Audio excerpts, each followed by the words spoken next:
새벽 5시 반 알람이 울리기도 전에 김영숙의 눈이 떠집니다. 30년 동안 반복된 하루가 또다시 시작되는 순간이죠. 이불을 조용히 걷어내고 일어나는 영숙의 발걸음은 습관처럼 자연스럽습니다. 복도를 지나 시어머니 박정혜의 방문 앞에서 잠시 멈춰서서 숨소리를 확인한 후 부엌으로 향합니다. 어머님, 아침 드실 시간이에요.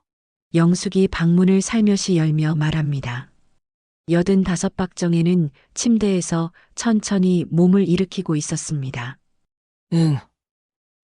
영수가 고맙다.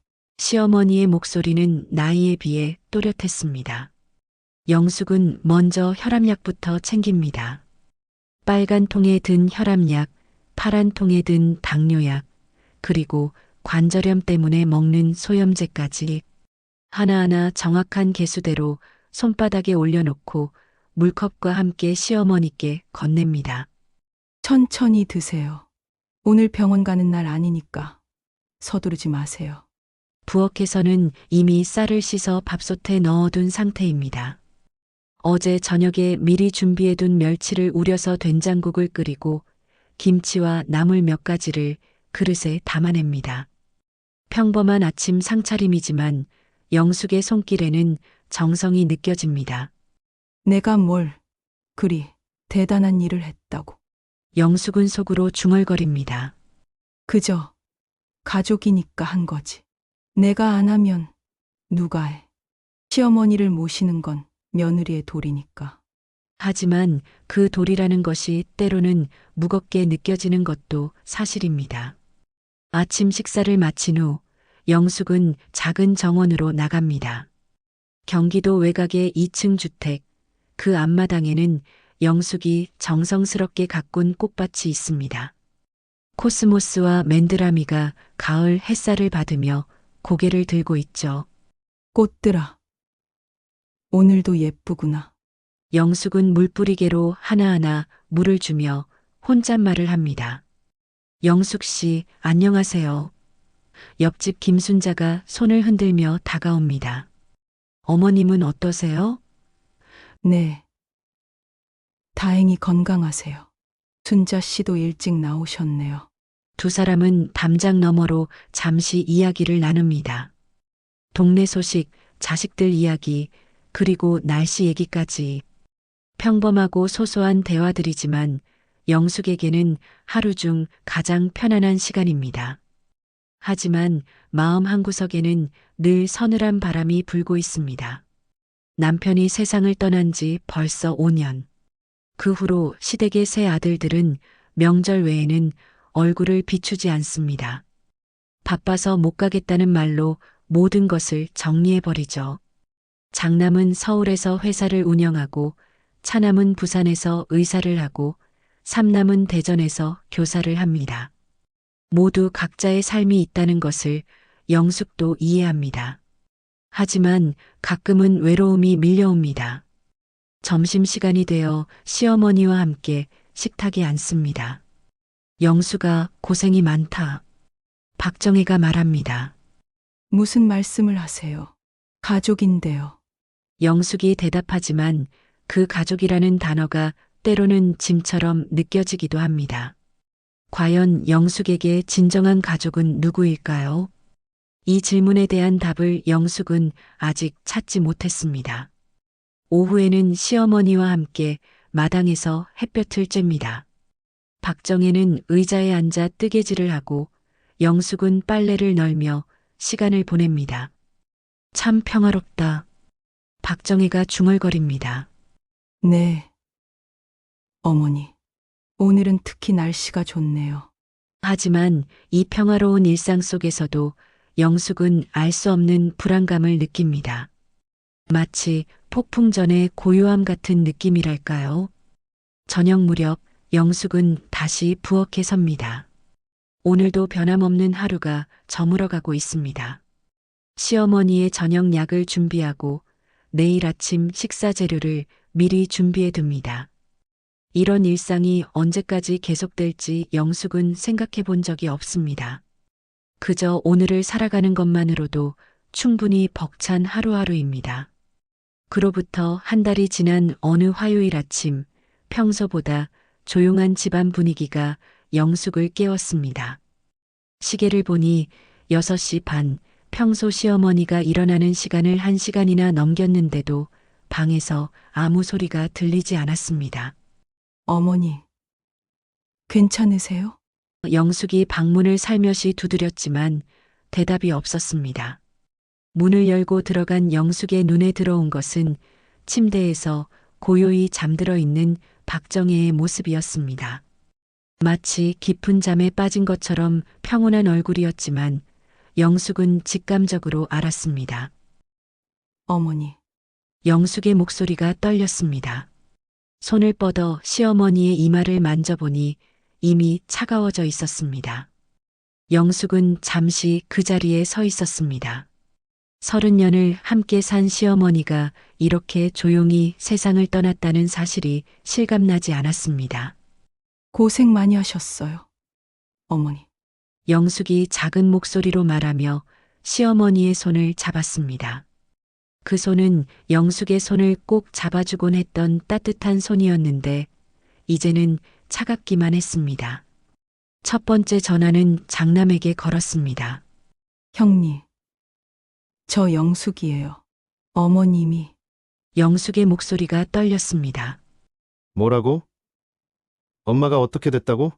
장남 김철수의 목소리에 당황스러움이 묻어났습니다. 돌아가셨어요. 아침에 깨워드리려고 했는데 지금 당장 내려간다.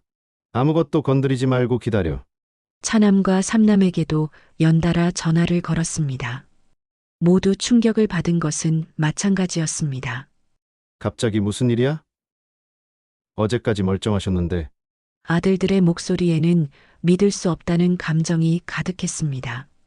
영숙은 의사와 장례식장에 연락을 취하며 혼자서 모든 일을 처리해 나갔습니다. 오후가 되어서야 삼형제가 모두 집에 도착했습니다. 오랜만에 한자리에 모인 형제들의 얼굴은 침통했습니다. 형수님, 고생 많으셨습니다.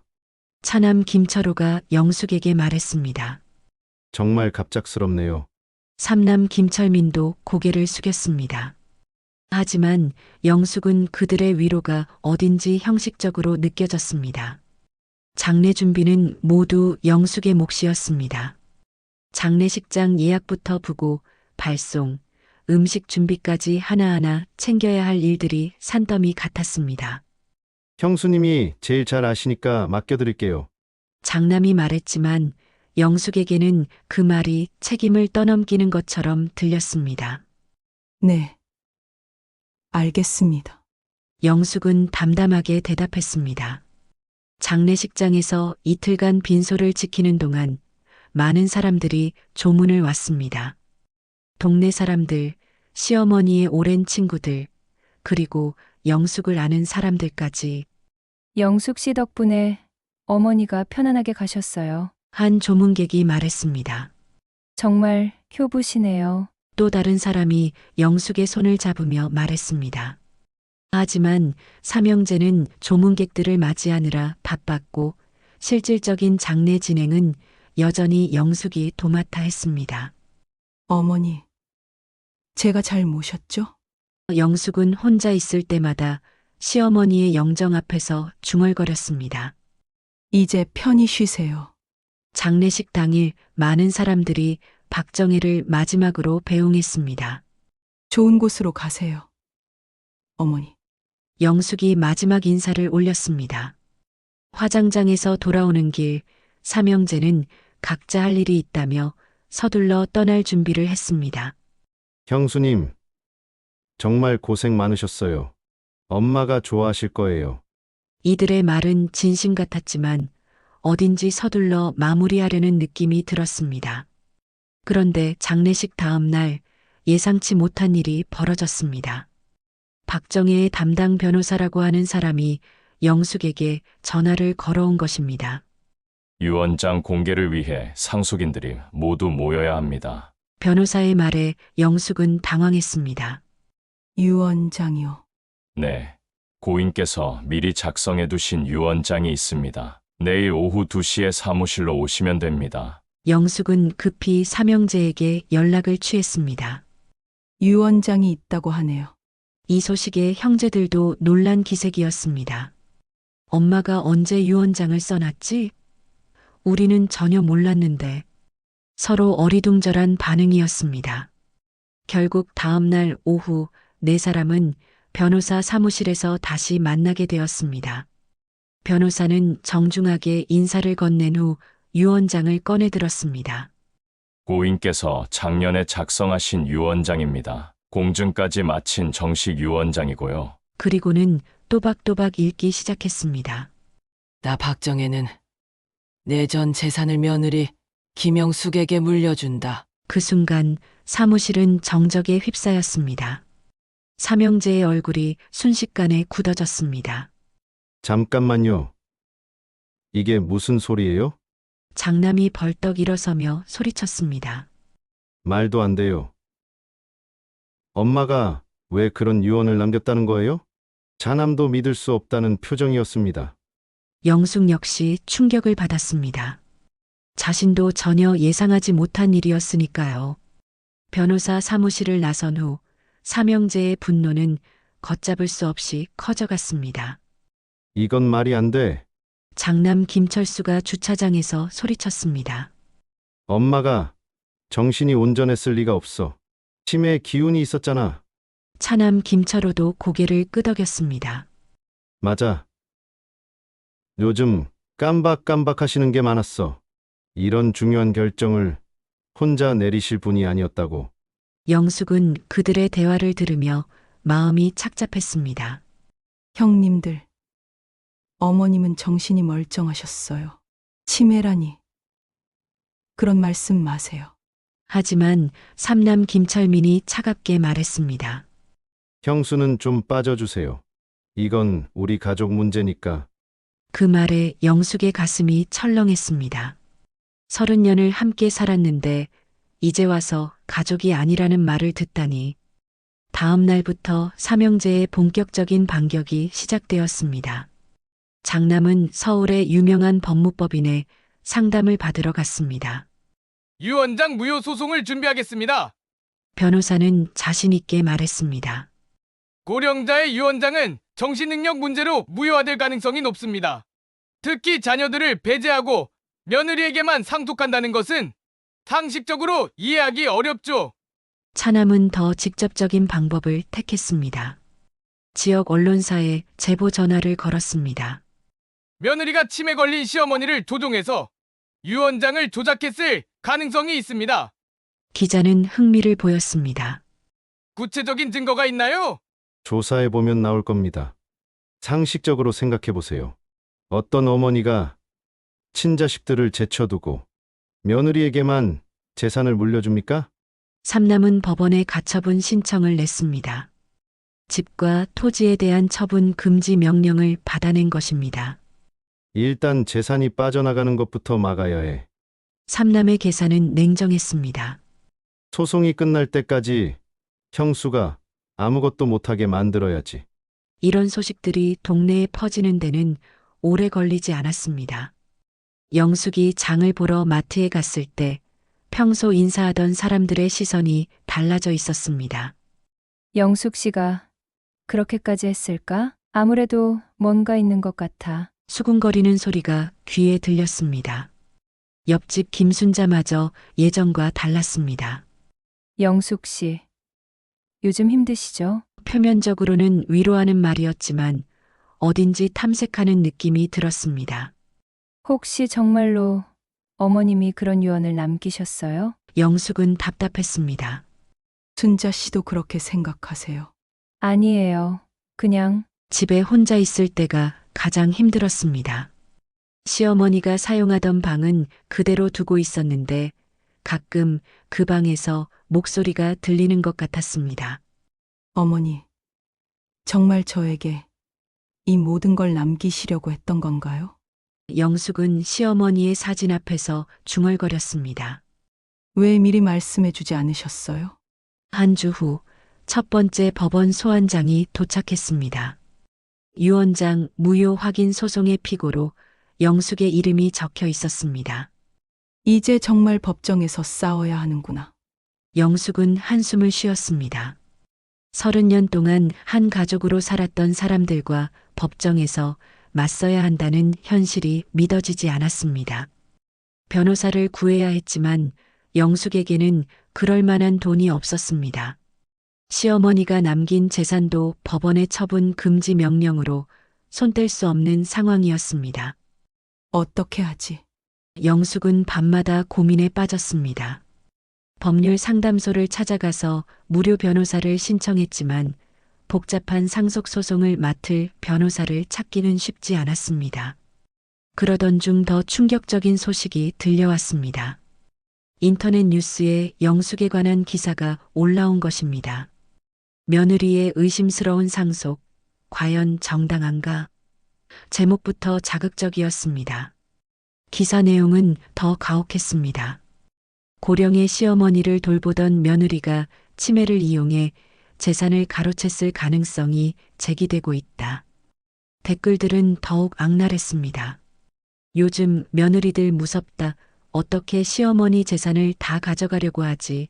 분명히 뭔가 조작한 게 있을 거야. 영숙은 컴퓨터 화면을 보며 눈물이 났습니다. 자신이 마치 범죄자가 된 것 같은 기분이었습니다. 동네 사람들의 시선도 점점 차가워졌습니다. 마트에서 장을 보다가 뒤에서 속삭이는 소리를 들었습니다. 저 사람이 그 며느리래. 참 뻔뻔하게도 돌아다니네. 영숙은 장바구니를 들고 황급히 마트를 나왔습니다. 집으로 돌아오는 길에 영숙은 결심했습니다. 나는 잘못한 게 없어. 어머님의 뜻이었다면 끝까지 지켜야지. 하지만 그 결심과 달리 현실은 점점 더 어려워지고 있었습니다. 삼형제는 이제 영숙을 완전히 적으로 여기고 있었고 주변 사람들마저 등을 돌리기 시작했습니다. 그날 밤 영숙은 시어머니의 방에서 오랫동안 앉아 있었습니다. 어머니, 저는 어떻게 해야 할까요? 대답은 없었지만 영숙은 시어머니가 곁에 있는 것 같은 느낌을 받았습니다. 끝까지 싸워볼게요. 어머님의 마지막 뜻이라면요. 창밖으로는 차가운 가을바람이 불어오고 있었습니다. 소송이 시작된 지 한 달이 지나면서 영숙은 시어머니의 물건들을 정리하기 시작했습니다. 오래된 옷가지들과 책들, 그리고 서랍 속 잡다한 물건들을 하나씩 꺼내며 추억에 잠기곤 했습니다. 그러던 중 시어머니 방 책상 서랍 깊숙한 곳에서 낡은 노트북 하나를 발견했습니다. 이걸 언제 사셨지? 영숙은 고개를 갸웃했습니다. 노트북을 켜보니 몇 개의 동영상 파일이 저장되어 있었습니다. 날짜를 보니 작년 겨울부터 올해 봄까지 촬영된 것들이었습니다. 첫 번째 파일을 클릭하자 시어머니의 모습이 화면에 나타났습니다. 어라. 이게 뭐지? 영숙은 놀라며 화면을 자세히 들여다봤습니다. 오늘은 12월 15일이고 내가 뭔가 기록을 남겨야겠다 싶어서 이렇게 해본다. 박정혜의 목소리가 또렷하게 들렸습니다. 나이가 들면서 기억이 가물가물할 때가 있어서 중요한 걸 잊을까 봐 걱정이다. 영숙은 눈물이 나려는 것을 참으며 계속 들었습니다. 내 자식들은 다들 바쁘다고 한다. 뭐 이해는 해. 각자 살 길이 있으니까. 하지만 정작 이 집을 지키고 있는 건 영숙이다. 시어머니의 말에 영숙의 가슴이 뭉클했습니다. 30년 동안 한 번도 싫은 소리 안 하고 내가 아플 때마다 병원 데려가고 약 챙겨주고 진짜 내 딸보다 낫다. 다른 영상들도 비슷한 내용이었습니다. 영숙이가 없었으면 나는 진작에 요양원에 갔을 거다. 자식들이 뭐라고 하든 영숙이만큼 나를 생각해주는 사람은 없어. 박정혜의 목소리에는 확신이 가득했습니다. 그래서 내가 결정했다. 내 재산은 영숙이가 가져야 한다. 마지막 영상은 올해 초봄에 촬영된 것이었습니다.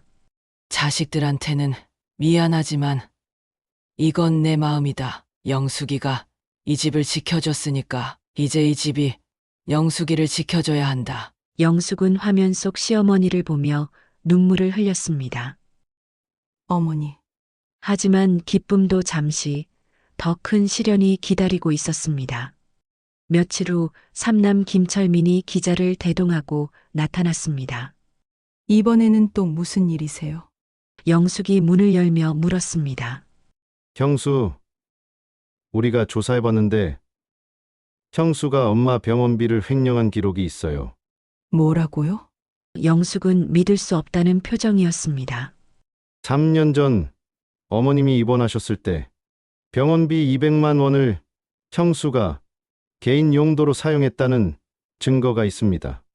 김철민의 목소리는 차갑기만 했습니다. 그게 무슨 말이에요? 그때 병원비는 제가 미리 지불한 거였어요. 하지만 기자는 이미 카메라를 들이대며 질문을 쏟아냈습니다. 시어머니의 의료비를 횡령했다는 게 사실인가요? 유언장 조작과 관련이 있나요? 영숙은 당황스러워하며 문을 닫으려 했지만 기자는 끈질기게 따라왔습니다. 그날 저녁 뉴스에 영숙의 모습이 나왔습니다. 며느리의 의혹스러운 행적들이 연이어 드러나고 있습니다. 아나운서의 멘트와 함께 영숙이 문을 급히 닫는 모습이 방송되었습니다. 병원비 횡령 의혹까지 제기되면서 이번 상속 문제는 더욱 복잡해지고 있습니다. 인터넷은 더욱 악랄했습니다. 영숙의 사진과 함께 온갖 추측성 댓글들이 달렸습니다. 역시 뭔가 있었네. 시어머니 돈으로 호의호식하다가 들킨 거지. 이런 며느리는 감옥에 보내야 해. 영숙은 컴퓨터를 끄고 방 안에 틀어박혔습니다. 동네 사람들의 시선은 이제 완전히 적대적으로 변해버렸습니다. 길에서 마주치면 고개를 돌리거나 아예 피해 다녔습니다. 심지어 영숙이 자주 가던 슈퍼마켓 사장도 시큰둥한 반응을 보였습니다. 요즘 신문에 많이 나오시네요. 그 말 한마디에 영숙은 가슴이 철렁했습니다. 며칠 후에는 더 충격적인 일이 벌어졌습니다. 집 앞에 누군가 돌멩이를 던져놓고 간 것입니다. 대문에는 도둑년 나가라라는 낙서까지 해놓았습니다. 영숙은 떨리는 손으로 돌멩이를 치우며 눈물을 흘렸습니다. 내가 뭘 그렇게 잘못했다고. 법정에서도 상황은 좋지 않았습니다. 삼형제 측 변호사는 공격적으로 나왔습니다.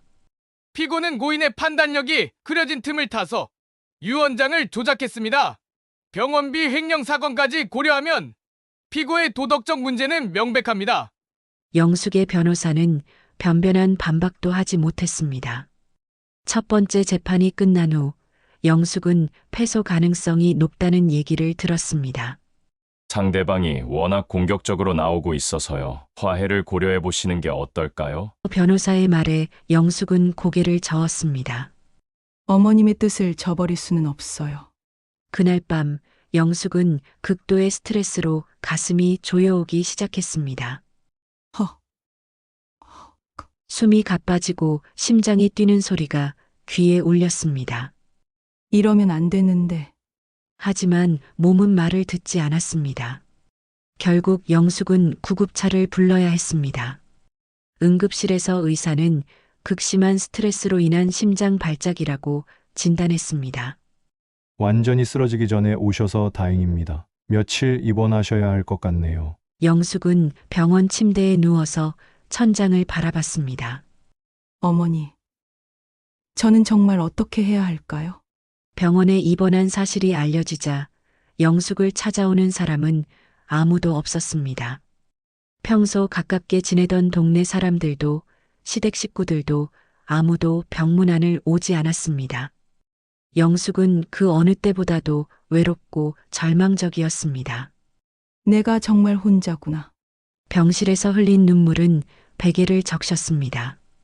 병원에서 퇴원한 지 일주일 후 영숙은 예상치 못한 방문객을 맞았습니다. 장남의 아내 한미경이 조용히 찾아온 것입니다. 형수님, 안녕하세요. 미경의 목소리는 평소보다 작고 조심스러웠습니다. 어머, 미경이 왔구나. 영숙은 반가우면서도 의아했습니다. 거실에 앉은 미경은 한참 동안 말을 꺼내지 못했습니다. 형수님, 그동안 많이 힘드셨죠? 뭘? 괜찮아. 영숙이 차를 따라주며 대답했지만 미경의 표정은 어두웠습니다. 사실 제가 온 이유가 있어요. 미경이 조심스럽게 입을 열었습니다. 형수님, 이 집에서 나가시는 게 어떨까요? 미경의 말에 영숙은 찻잔을 든 손이 멈췄습니다. 무슨 말이야? 소송이 길어질수록 형수님만 힘드실 거예요. 아이들도 학교에서 눈치 보고 있고, 미경의 목소리가 점점 작아졌습니다. 우리 준호가 어제 울면서 왔어요. 친구들이 할머니 돈 훔친 고모라고 놀린다면서요. 미경의 말에 영숙의 가슴이 아팠습니다. 아이들까지 왜 그런 말을? 형수님도 이해하시잖아요. 아이들은 죄가 없는데 이런 일에 휘말리는 게 안타까워서요. 미경은 가방에서 봉투 하나를 꺼냈습니다. 이건 당분간 생활비로 쓰세요. 많지는 않지만 영숙은 그 봉투를 보며 마음이 복잡했습니다. 이게 구걸인가, 동정인가. 하지만 미경의 다음 말은 더 충격적이었습니다. 형수님이 조용히 물러나시면 우리도 소송을 취하할 수 있어요. 미경아. 너도 그렇게 생각하는 거야? 영숙의 목소리가 떨렸습니다. 저는 잘 모르겠어요. 하지만 이렇게 계속 싸우는 건 누구에게도 좋지 않잖아요. 미경이 고개를 숙였습니다. 형수님만 조금 양보해 주시면 모든 게 조용히 끝날 수 있는데 미경이 돌아간 후 영숙은 혼자 앉아서 생각에 잠겼습니다. 정말 내가 잘못된 건 아닐까? 주변 모든 사람들이 등을 돌리는 상황에서 영숙은 자신조차 의심하기 시작했습니다. 어머님이 정말 그런 뜻이었을까? 며칠 후 더 가혹한 현실이 기다리고 있었습니다. 영숙의 조카 김수진이 찾아온 것입니다. 평소 영숙을 따르던 수진이었는데 이번에는 표정이 딱딱했습니다. 고모, 안녕하세요. 예전처럼 친근한 목소리가 아니었습니다. 수진아. 어떻게 왔어? 영숙이 반갑게 맞았지만 수진은 거리감을 두고 있었습니다. 고모, 저희도 이런 말씀 드리기 어렵지만 수진이 망설이다가 입을 열었습니다. 고모가 정말 할머니의 유언장을 조작하신 건가요? 수진아. 너까지 그런 말을. 영숙의 목소리가 떨렸습니다. 친구들이 계속 물어봐요. 인터넷에 고모 얘기가 너무 많이 나와서요. 수진의 말에 영숙은 절망적이었습니다. 할머니가 정말 고모한테만 재산을 주려고 했던 거예요? 수진아. 고모가 언제 거짓말했니? 영숙이 애타게 말했지만 수진은 고개를 저었습니다. 잘 모르겠어요. 너무 이상해요. 할머니가 아빠들한테는 한 푼도 안 주고 고모한테만 다 준다는 게. 그 말에 영숙은 말문이 막혔습니다. 고모, 미안해요. 당분간 연락 안 드릴게요. 수진이 일어서며 말했습니다. 우리 가족도 눈치 보이거든요. 문을 나서는 수진의 뒷모습을 보며 영숙은 마지막 가족마저 잃은 것 같은 기분이었습니다. 그날 밤 더 끔찍한 일이 벌어졌습니다. 집 앞에서 소란스러운 소리가 들려나가 보니 몇 명의 남자들이 대문 앞에 서 있었습니다. 도둑년 나와라. 남의 재산 훔쳐먹고 잘도 버티네. 술에 취한 목소리들이 영숙을 향해 소리쳤습니다. 여기서 뭐 하는 거예요? 영숙이 떨리는 목소리로 물었습니다. 당신이 그 며느리지? 시어머니 돈 훔친? 한 남자가 비틀거리며 다가왔습니다. 저희 동네에 이런 사람이 살면 안 되거든요. 다른 남자가 침을 뱉으며 말했습니다. 무서워진 영숙은 급히 집 안으로 들어가 문을 잠갔습니다. 하지만 밖에서는 계속 고함 소리가 들렸습니다. 경찰서에 신고해야겠어. 영숙이 전화를 들었지만 경찰이 올 때까지 견디기 힘들었습니다. 창문으로 돌멩이가 날아와 유리가 깨지는 소리까지 들렸습니다. 경찰이 도착해서 사람들을 해산시켰지만 영숙의 공포는 사라지지 않았습니다. 앞으로도 이런 일이 계속될 거예요. 조심하세요. 경찰관의 말에 영숙은 더욱 불안해졌습니다. 혼자 사시는 것 같은데 안전에 신경 쓰세요. 다음 날 아침 영숙은 변호사 사무실에서 더 절망적인 소식을 들었습니다. 재판 상황이 좋지 않습니다. 변호사가 심각한 표정으로 말했습니다. 상대방이 제시한 증거들이 꽤 설득력이 있어요. 특히 병원비 횡령 의혹이 큰 타격이 되고 있습니다. 하지만 그건 사실이 아니잖아요. 영숙이 항변했지만 변호사는 고개를 저었습니다. 문제는 증명하기가 어렵다는 거예요. 상대방은 전문 법무팀을 꾸려서 체계적으로 공격하고 있는데 우리는 제대로 된 반박 자료가 부족합니다. 그럼 어떻게 해야 해요? 솔직히 말씀드리면 패소 가능성이 높습니다. 화해를 진지하게 고려해 보세요. 변호사의 말에 영숙은 절망에 빠졌습니다. 어머님의 뜻을 저버릴 수는 없어요. 하지만 현실적으로 생각해 보세요. 이기기 어려운 싸움입니다. 사무실을 나서는 길에 영숙은 휘청거렸습니다. 스트레스와 수면 부족으로 몸이 한계에 달해 있었습니다. 이러면 안 되는데. 하지만 다리에 힘이 들어가지 않았습니다. 길 한복판에서 영숙은 그대로 쓰러지고 말았습니다. 다시 응급실에 실려간 영숙을 찾아오는 사람은 아무도 없었습니다. 간호사가 보호자 연락처를 알려주세요라고 했지만 영숙은 대답할 수 없었습니다. 연락할 가족이 없다는 현실이 더욱 참혹했습니다. 병실에서 혼자 천장을 바라보며 영숙은 처음으로 포기하고 싶다는 생각을 했습니다. 병원에서 사흘째 되는 날 영숙은 퇴원 준비를 하고 있었습니다. 의사는 스트레스를 줄이고 충분한 휴식을 취하라고 했지만 집으로 돌아가야 할 현실이 두려웠습니다. 집에 가서 뭘 하지? 영숙은 짐을 정리하며 한숨을 쉬었습니다. 집에 도착한 영숙은 시어머니 방으로 향했습니다. 며칠 동안 비어있던 방은 먼지가 살짝 쌓여 있었습니다. 어머니, 저 돌아왔어요. 영숙이 작은 목소리로 말하며 창문을 열었습니다. 따스한 햇살이 방 안으로 들어오자 뭔가 반짝이는 것이 눈에 띄었습니다. 시어머니가 늘 사용하던 서랍장 틈새에 하얀 봉투 하나가 끼워져 있었습니다. 이게 뭐지? 영숙이 조심스럽게 꺼내보니 자신의 이름이 적혀 있었습니다. 영숙이에게라고 박정혜의 손글씨로 적혀 있었죠. 영숙의 손이 떨렸습니다. 봉투를 열어보니 편지 한 장이 들어 있었습니다. 시어머니의 정성스러운 글씨가 한 줄씩 적혀 있었습니다. 영수가 이 편지를 읽고 있다면 나는 이미 세상을 떠났겠구나. 첫 문장부터 영숙의 눈에 눈물이 맺혔습니다. 미안하다. 말은 못했지만 넌 정말 내 딸이었다. 30년 동안 한 번도 싫은 소리 없이 나를 돌봐줘서 고마웠어. 영숙은 편지를 읽으며 눈물을 흘렸습니다. 내 친자식들보다 너를 더 믿었고 더 의지했다는 걸 이제야 고백한다. 편지는 계속 이어졌습니다. 내가 유언장을 쓴 이유를 내가 이해해줬으면 좋겠다. 자식들은 각자 잘 살고 있잖니. 하지만 너는 이 집에서 나만 돌보며 살았어. 내 인생을 나에게 바쳤는데 내가 죽고 나서 너를 빈손으로 내보낼 수는 없었다. 혹시 자식들이 반대할까봐 말은 못했지만 이건 내 마음이야. 내가 받아도 되는 거야. 당당하게 받아라. 영숙은 편지를 읽으며 울음을 터뜨렸습니다. 어머니, 시어머니의 진심을 이제야 완전히 이해할 수 있었습니다. 편지 마지막 부분이 가장 감동적이었습니다.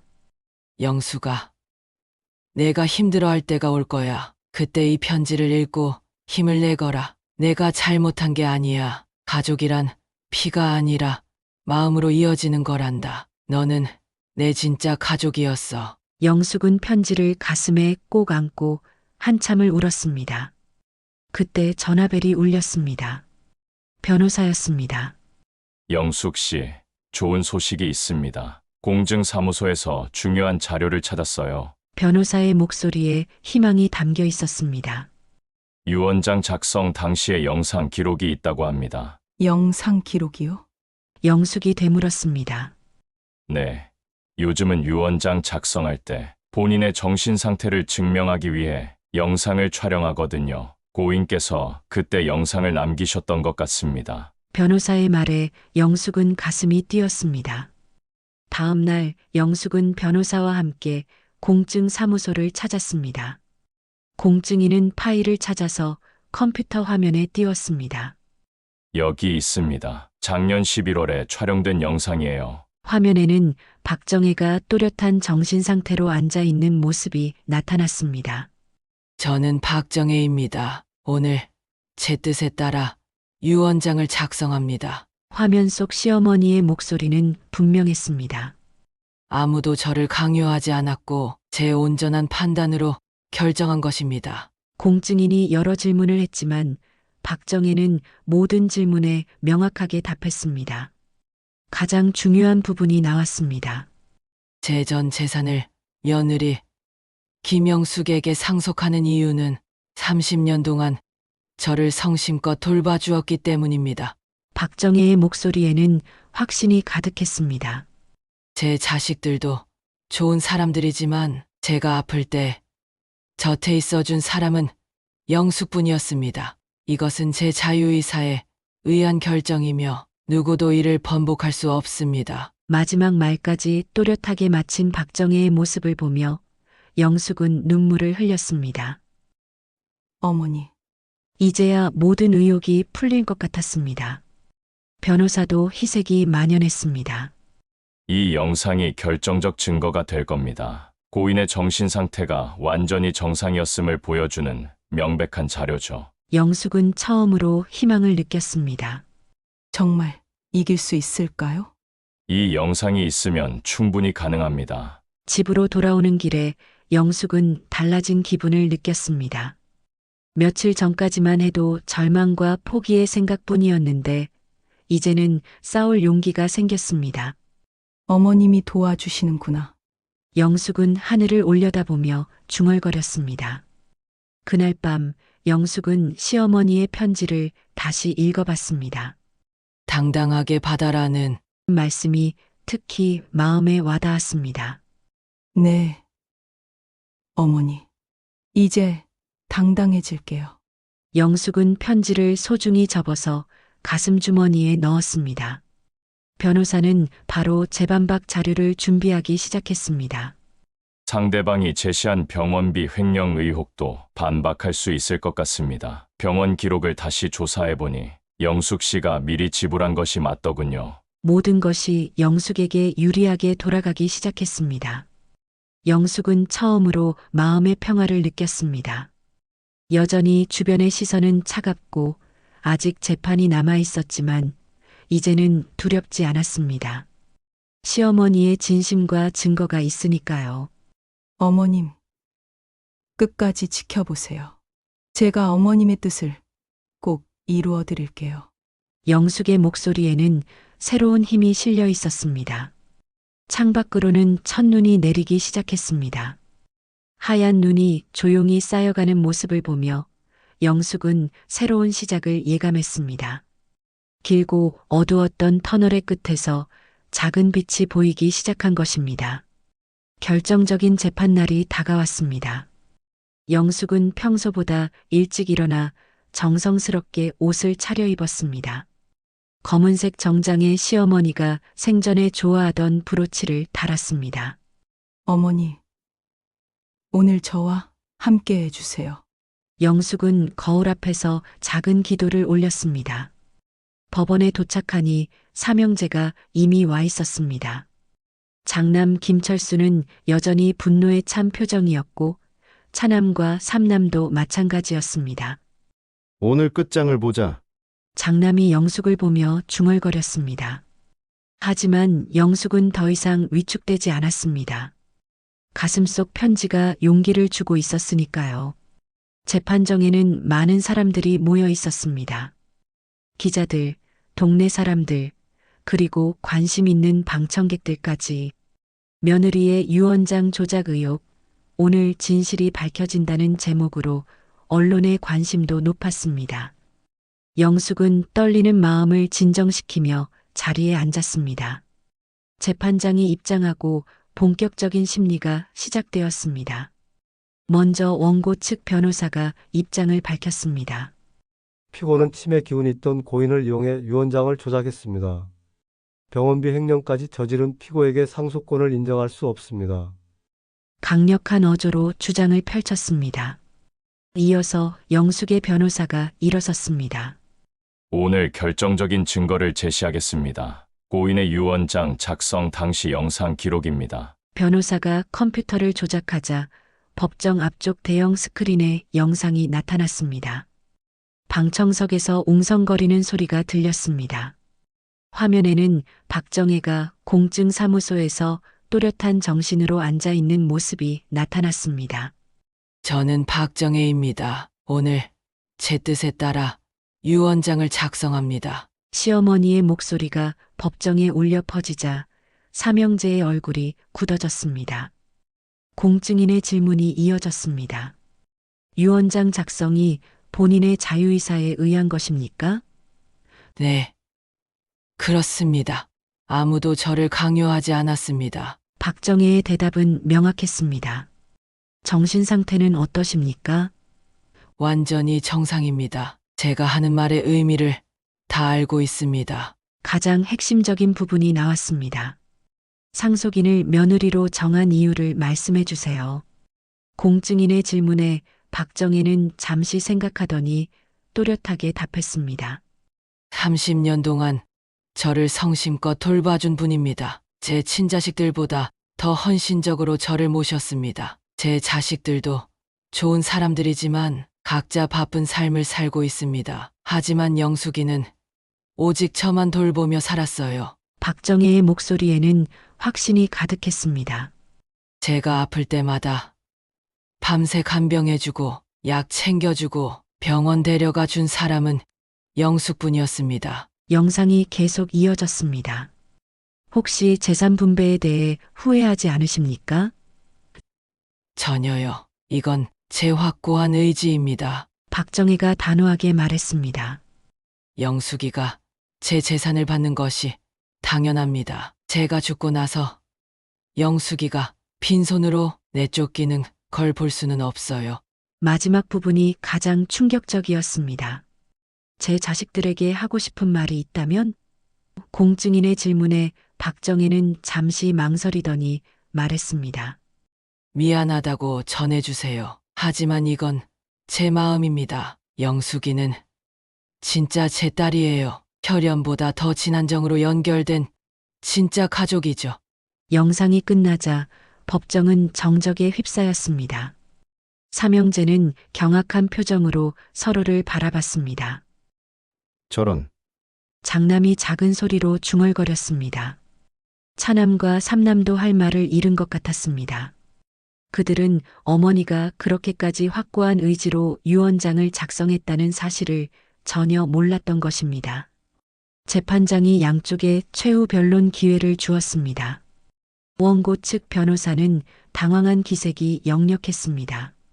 영상이 있다 하더라도 하지만 더 이상 설득력 있는 주장을 펼치지 못했습니다. 결정적인 증거 앞에서 모든 의혹이 무너져 내렸으니까요. 영숙의 변호사가 일어섰습니다. 고인의 명확한 의지가 확인되었습니다. 피고는 30년간 성심껏 고인을 모신 진정한 가족입니다. 결연 관계가 아니더라도 진정한 효심으로 고인을 돌본 분에게 상속권을 인정해야 합니다. 재판장이 최종 판결을 선고했습니다. 유언장 작성 당시 피상속인의 정신 상태가 온전했음이 명백히 증명되었습니다. 따라서 유언장은 정당하며 피고 김영숙의 단독 상속을 인정합니다. 망치 소리가 법정에 울려 퍼졌습니다. 영숙은 그 순간 눈물이 터져 나왔습니다. 어머니, 감사합니다. 가슴속에서 시어머니의 편지가 따뜻하게 느껴졌습니다. 방청석에서는 박수 소리가 들렸습니다. 동네 사람들 중에서도 영숙을 응원하는 사람들이 있었던 것입니다. 삼형제는 충격에 빠진 채 자리에서 일어났습니다. 장남은 영숙을 노려보며 이게 끝이 아니야라고. 중얼거렸지만 법적으로는 더 이상 할 수 있는 것이 없었습니다.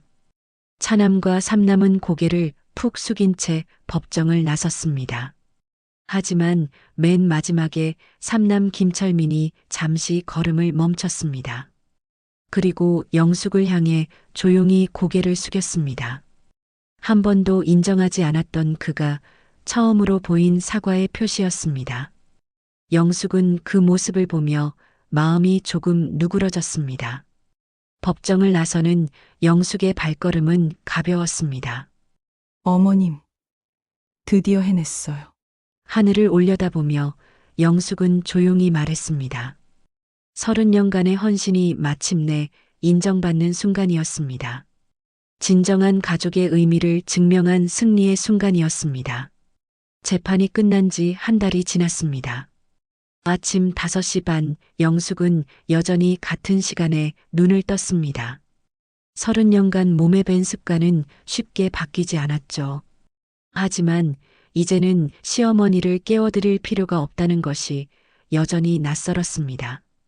영숙은 일어나서 부엌으로 향했습니다. 예전과 똑같이 밥을 짓고 국을 끓이고 반찬을 준비했습니다. 혼자서 이렇게 많이 할 필요는 없는데. 하지만 손은 저절로 움직였습니다. 오랜 시간 반복된 일상이었으니까요. 정원으로 나가서 꽃들에게 물을 주었습니다. 코스모스는 이미 시들었지만 국화가 늦가을 햇살을 받으며 고개를 들고 있었습니다. 꽃들아, 올겨울도 잘 버텨보자. 영숙은 한 송이씩 어루만지며 말했습니다. 마치 시어머니를 돌보듯 정성스럽게요. 거실에는 새로운 변화가 있었습니다.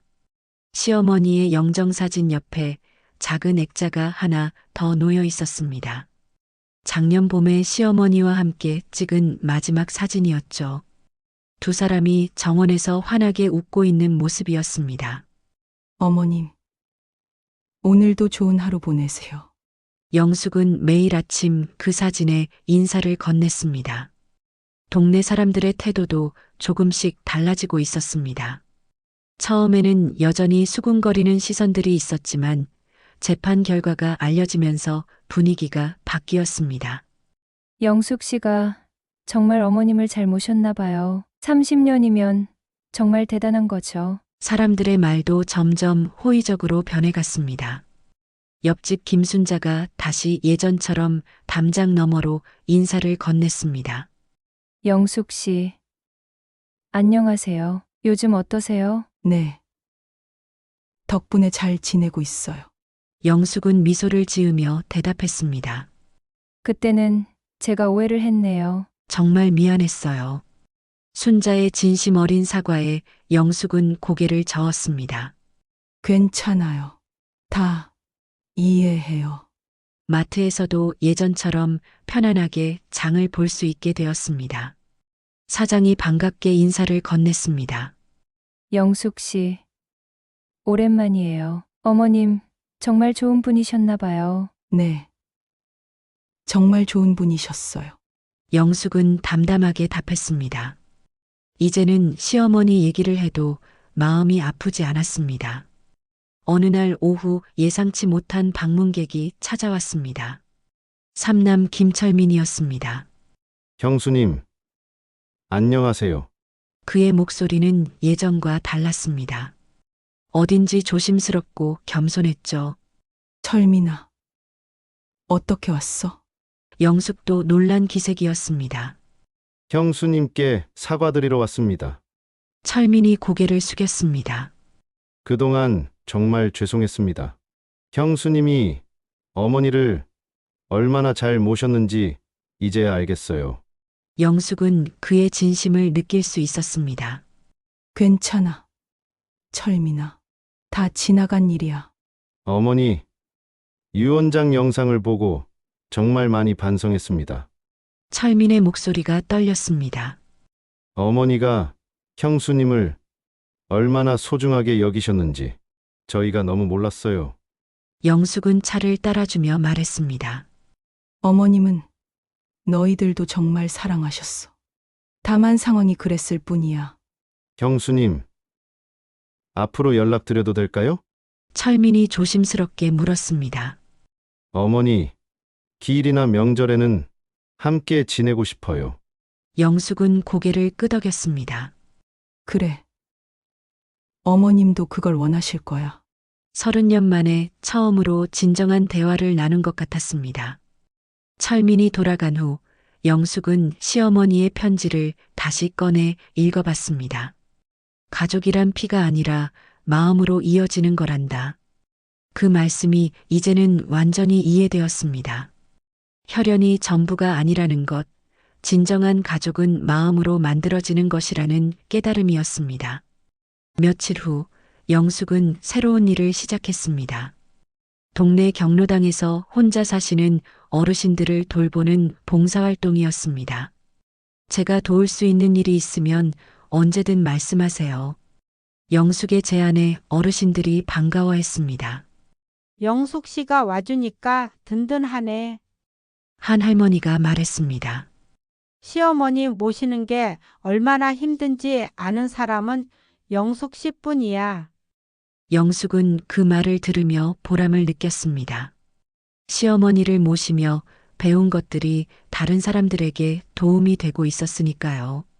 매주 화요일과 목요일 영숙은 경로당에서 시간을 보냈습니다. 어르신들의 말벗이 되어드리고 간단한 일들을 도와드렸습니다. 덕분에 외로움이 많이 줄었어요. 어르신들의 고마운 말씀이 영숙에게는 큰 위로가 되었습니다. 어느 저녁 영숙은 시어머니 사진 앞에 앉아 있었습니다. 어머님, 저 이제 정말 괜찮아요. 영숙의 목소리는 평온했습니다. 가족이 뭔지 알 것 같아요. 혈연이 아니어도 진심으로 서로를 아끼는 마음이 진짜 가족인 것 같아요. 창밖으로는 첫눈이 내리기 시작했습니다. 하얀 눈이 조용히 쌓여가는 모습을 보며 영숙은 새로운 계절의 시작을 느꼈습니다. 힘들고 아팠던 시간들이 지나고 이제는 평온한 일상이 찾아온 것입니다. 내일은 또 어떤 하루가 될까? 영숙은 작은 미소를 지었습니다. 시어머니가 남겨주신 따뜻한 집에서 새로운 가족들과 만나며 보내는 하루하루가 소중했습니다. 가족이란 결국 끝까지 곁에 남아있는 사람들이라는 것을 영숙은 이제 완전히 알고 있었습니다. 눈은 계속 내리고 있었습니다. 영숙의 얼굴에는 평온한 미소가 떠나지 않았습니다. 긴 여행의 끝에서 마침내 찾은 진정한 안식처 같은 미소였습니다.